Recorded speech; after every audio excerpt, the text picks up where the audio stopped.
各位街坊望過嚟，哇！今日天氣非常之好，你睇下呢一個海景，啱唔啱你哋心水啊？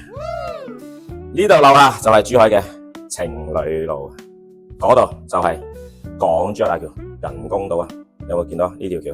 直鏟過去就返香港噶啦。呢度去人工島只需要5分鐘。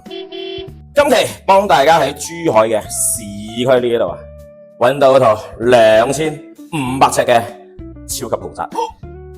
如果你手頭上有160個，你就可以攞低珠海市區呢一套2500尺嘅4房，唔係5房單位，因為漏咗呢個工人房啊。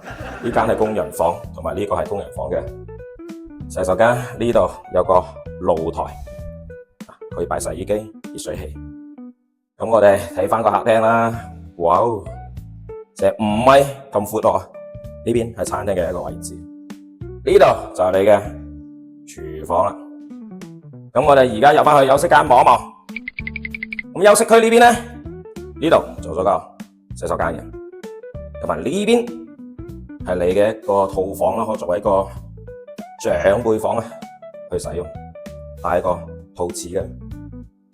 嚟睇翻呢邊，哇！呢邊又係一間房，不過呢間房望唔到海景啊。最後呢度重量級啊，你嘅主人房啊，呢度係一個衣帽間啦，佢嘅對面係一個套廁，主人房嘅套廁做咗個大浴缸嘅一個設計啊。呢個就係主人房嘅一個書房啦，書房呢度我連接翻個觀景露台啊。哇！你睇翻呢個主人房個景，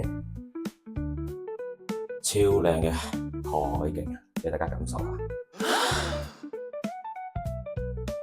如果你手頭上有160個不妨考慮下珠海市區呢一套一線無遮擋嘅單位。